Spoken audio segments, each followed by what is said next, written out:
Good morning dear students. जैसा कि आप जान रहे हैं कॉन्स्टिट्यूशन के फंडामेंटल राइट पे आर्टिकल 20 यानी राइट टू फ्रीडम का जो पार्ट है उस पे लेक्चर चल रहे थे और लास्ट टर्म पे जो मैंने एक्स पोस्ट फैक्टो लॉज की बात की थी और उससे पहले मैंने आपको बताया था कि आर्टिकल 20 के अंतर्गत तीन पार्ट हैं उसके आर्टिकल 20 के, और उसमें पहला एक्स पोस्ट फैक्टो लॉज है और सेकंड डबल जेओपार्डी से रिलेटेड प्रोविजन है और थर्ड सेल्फ इंक्रीमेंट से रिलेटेड प्रोविजन है। और जो एक्स पोस्ट फैक्टो लॉज है उसमें ए और बी पार्ट मैंने डिस्कस किए थे और उसका थर्ड पार्ट जो एक्स पोस्ट फैक्टो लॉज की कैटेगरीज है यानी क्या काइंड है उसके, उसमें beneficial ex post facto laws की हम चर्चा करेंगे आज। तो ये क्या चीज है, जैसा कि आप स्लाइड देख पा रहे हैं कि article 21 prohibits the imposition of enhanced penalty or punishment, but it does not bar any reduction in the punishment. Thus, a post facto laws which only modified the rigor of a criminal law does not held entitled to protection under provision of Offender Act fall within the provision of Article 21. अगर आपको ध्यान होगा या पिछला slides आप देखें तो मैंने ये आपको कहा था कि एक्स पोस्ट फैक्टो लॉज का बेनिफिशियल इंटरप्रिटेशन तो किया जा सकता है लेकिन हार्मफुल इंटरप्रिटेशन नहीं किया सकता। यानी ये अगर कोई एक्स पोस्ट फैक्टो लाया यानी बैक डेट से अगर कोई लॉ लागू किया जा रहा है और उसका कोई एडवर्स इफेक्ट हो रहा है तो ऐसा जो लॉ है वो इफेक्टिव नहीं होगा। लेकिन अगर किसी बेनिफिट के लिए लॉ लागू किया जा रहा है तो वो उसका जो है वो लॉ इफेक्टिव माना जा सकता है। तो एक Ratanlal versus state of Punjab का केस इसी संदर्भ में है। The accused a boy of 16 year 1956 1956 में एक लड़का 16 साल का था which came into force understand the sentence imposition।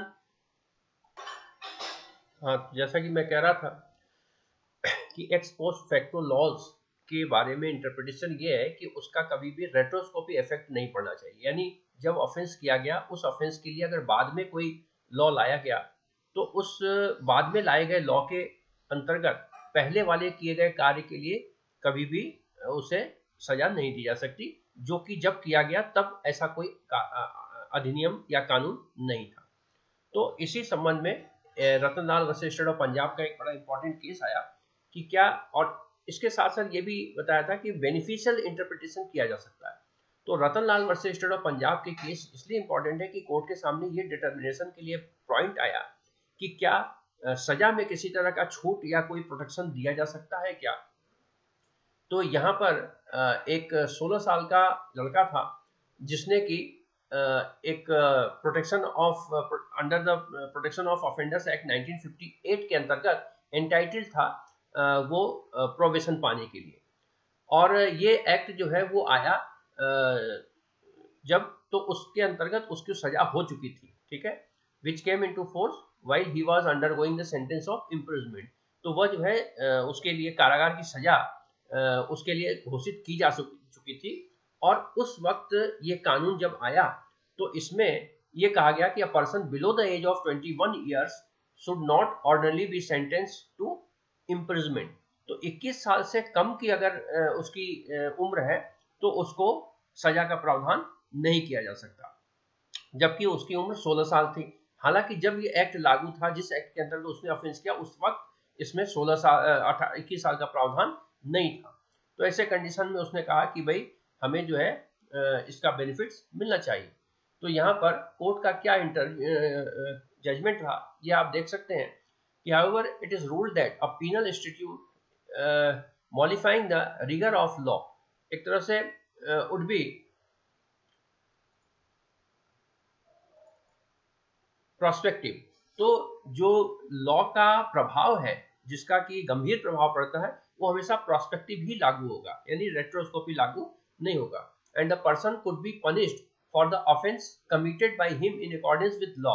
और जो भी व्यक्ति कोई अपराध किया है उसको विधि के अनुसार ही उसकी सजा मिलेगी, as it exist on the date on which the offence was committed, जैसा कि उस दिन वो कानून लागू था। तो अगर उस कानून के अंतर्गत कोई प्रावधान नहीं था कि 21 साल से कम को सजा नहीं दी जा सकती, तो ऐसे कंडीशन में उसको सजा मिलेगी। जिस दिन कानून आ गया उसके बाद से उसको भले ही 21 से कम का है तो उसको प्रोविजन पे रखा जाए। तो इस तरह से कई कंफ्यूजन अलग अलग समय पर है। तो अल्टीमेटली इंटरप्रिटेशन का मैटर बन जाता है कि एक्स पोस्ट फैक्टो लॉज को किस कंडीशन में, किस परिस्थितियों में कोर्ट किस ढंग से इंटरप्रिटेट करेगी। तो कोई एज सच कोई पैरामीटर नहीं है कि हर परिस्थितियों में ये होगा, लेकिन जहां तक बहुत सारे केसेस के स्टडी करने पर आप ये पाएंगे कि जनरली बेनिफिशियल इंटरप्रिटेशन किया जाता है और जो नेगेटिव इंटरप्रिटेशन या एडवर्स इंटरप्रिटेशन है वो इसमें नहीं किया जाता है। इस तरह से कुछ एक और केसेस है, उसके आधार पर कई कैटेगरीज हैं। एक कैटेगरी है procedural ex post facto laws. तो एक्स पोस्ट फैक्टो लॉ का प्रोसीजर क्या है, प्रक्रियात्मक स्वरूप क्या है इसका। तो यहाँ पर आप देख सकते हैं कि clause 1 of article 20 does not prohibits the trial of offences under the ex post facto laws. यहाँ पर ये कहता है कि 20 का सब क्लॉज 1 जो है वो ट्रायल को प्रोहिबिट नहीं करता है, ठीक है। केवल ये कहता है कि एक्स पोस्ट फैक्टो लॉज के अंतर्गत उसको सजा नहीं दी जा सकती, लेकिन उसका ट्रायल तो किया जा सकता है। Therefore, a law enacted subsequent to the commission of offence prescribed a new procedure different from ordinary procedure for particular on trial is not hit by Article 21। तो इस तरह से अगर कोई कानून बाद में लाकर उसकी प्रक्रिया को केवल चेंज किया जाता है, ठीक है, जो कि सामान्य प्रक्रिया से कुछ अलग ढंग की प्रक्रिया है, तो इसका प्रभाव नहीं पड़ता है कि उसे सजा नहीं दी जा सकती या उसका ट्रायल नहीं किया जा सकता, क्योंकि पहले के कानून में भी उसकी किसी कार्य को सजा घोषित किया गया था और तो उस सजा के अंतर्गत उसका ट्रायल चलेगा। बाद में कोई कानून लाया गया जिस वक्त उसने कोई ऑफेंस किया, उसके बाद कोई कानून लाया गया और बाद के कानून में उसकी प्रक्रिया बदल दी गई, तो ऐसे कंडीशन में उसके सजा पर या उसके ट्रायल पर कोई इफेक्ट नहीं आएगा। एक केस इसी तरह इसी बेसिस पर है, transmission corporation of Andhra Pradesh versus Chaudhary Prabhakar. इस मामले में आप देखेंगे कि supreme court upheld the amendment of Indian electricity act 1910 का एक अमेंडमेंट था जिसको सुप्रीम कोर्ट ने अपहेल्ड कर दिया, providing for setting up a special tribunal to try summarily the offences under the act as not violative of article 21। तो इसके अंतर्गत उन्होंने अगर कोई इलेक्ट्रिसिटी थेफ्ट का कोई केस बनता है तो उसकी जो है एक समरी ट्रायल करने के लिए एक स्पेशल ट्रिब्यूनल की व्यवस्था कर दी गई इंडियन इलेक्ट्रिसिटी एक्ट 2010 में अमेंडमेंट के थ्रू। तो इससे ये कहा गया कि जो ऑफेंस किया है उस ऑफेंस पे कोई प्रभाव नहीं पड़ता है, क्योंकि जो पहले के एक्ट थे उसमें भी बिजली की चोरी एक अपराध था और वो अपराध आज भी है, लेकिन केवल उसकी जो सुनवाई है उसकी प्रक्रिया को बदला गया है, तो इसलिए अपराध पे कोई प्रभाव इसका नहीं पड़ेगा।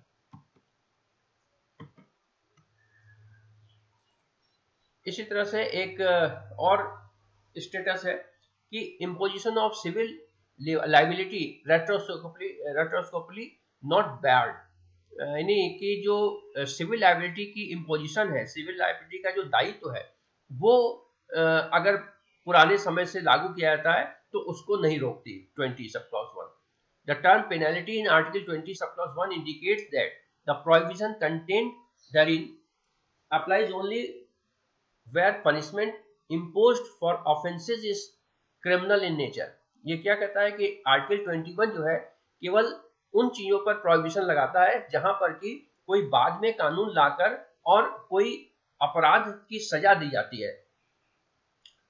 It does not therefore prohibit the imposition of a civil liability retrospectively, यानी कोई सिविल दायित्व अगर कोई इम्पोज किया जाता है तो उस पर प्रोहिबिशन 20 सब क्लॉज 1 नहीं लगाता, यानी ये केवल आपराधिक मामले में ही लागू होता है कि जब कार्य किया गया तब वो अपराध नहीं था और बाद में किसी कानून के अंतर्गत उस कार्य को अपराध किया गया तो उस कानून के लागू होने के पहले के जो कार्य है उसके लिए दंडित नहीं किया जा सकता। लेकिन अगर कोई सिविल लायबिलिटीज इंपोज की जानी है तो वो रेट्रोस्कोपली लागू किया जा सकता है।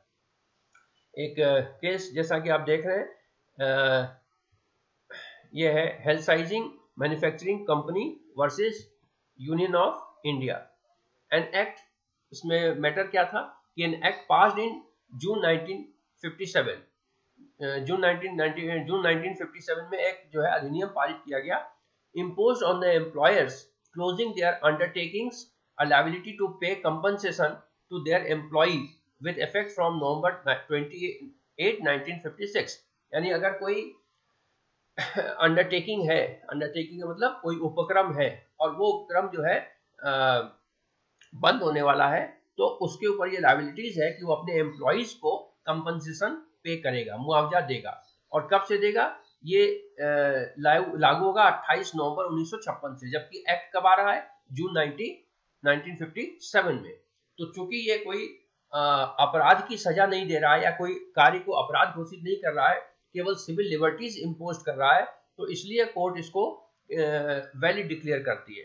Failure to discharge liability was made punishable by imprisonment, और ये भी कहता है कि अगर ये लायबिलिटी पूरी नहीं की गई तो ये जो है दंडित, मतलब इसके लिए कारावास की सजा दी जा सकती है। तो it was contented that act enacted in 1957 infringed the article 20 subclause 1 as it imposed a liability to pay compensation since November 28, 1956। तो इस आधार पर इसको चुनौती दी गई कि भाई एक्ट तो लाया जा रहा है 1957 में जून में, और जो लायबिलिटी इंपोज की जा रही है वो नवंबर 28, 1956 से इंपोज की जा रही है, तो इसका रेट्रोस्कोपी इफेक्ट पड़ता है।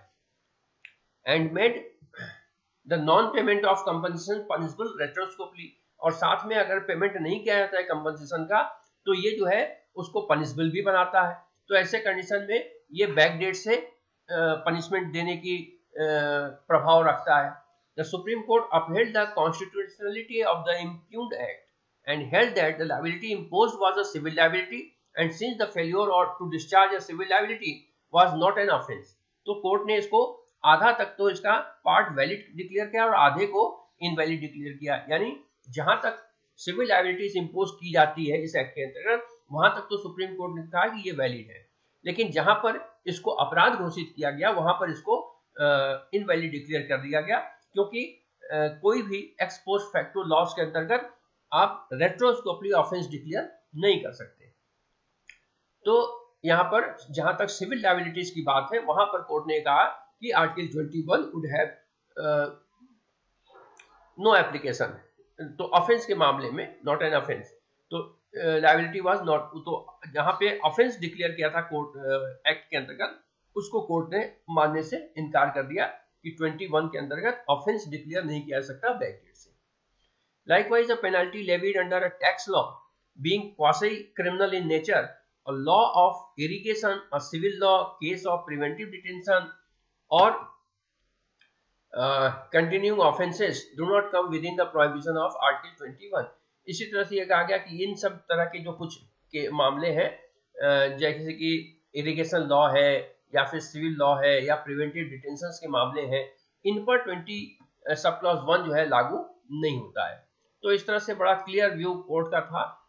पूरे जो पिछला लेक्चर है उसको भी और इसको भी अगर आप पूरा देख लेते हैं तो ये क्लियर व्यू कोर्ट का है कि एक्स पोस्ट फैक्टो लॉज केवल और केवल आपराधिक मामलों पर काम करता है, और इसका अर्थ यह है कि कोई बाद में लाए गए कानून के अंतर्गत उस कानून से पहले किए गए किसी कार्य को अगर अपराधिक घोषित कर दिया जाता है तो इस कानून के अंतर्गत पूर्व में किए गए उस कार्य करने वाले व्यक्ति को सजा नहीं दी जा सकती, ठीक है। लेकिन सिविल लायबिलिटीज अगर इंपोज की जाती है रेट्रोस्कोपी, यानी कोई कानून बाद में लाकर और किसी बैक डेट से सिविल लायबिलिटीज इंपोज की जाती है, तो ऐसा किया जा सकता है। इसको न्यायालय मना नहीं करती, यानी 21 मना नहीं करती, न्यायालय का ये इंटरप्रिटेशन। इसके बाद सेकंड पार्ट, जैसा कि मैंने कहा था, आर्टिकल 20 में 3 सब क्लॉजेस हैं, sub clause 1, sub clause 2, sub clause 3। तो सब क्लॉज 1 जो है वो एक्स पोस्ट फैक्टो लॉ की बात करता है, जिसकी चर्चा हमने की, उसके पूरे प्रकार और उसके केस लॉज वगैरह हमने डिस्कस किए।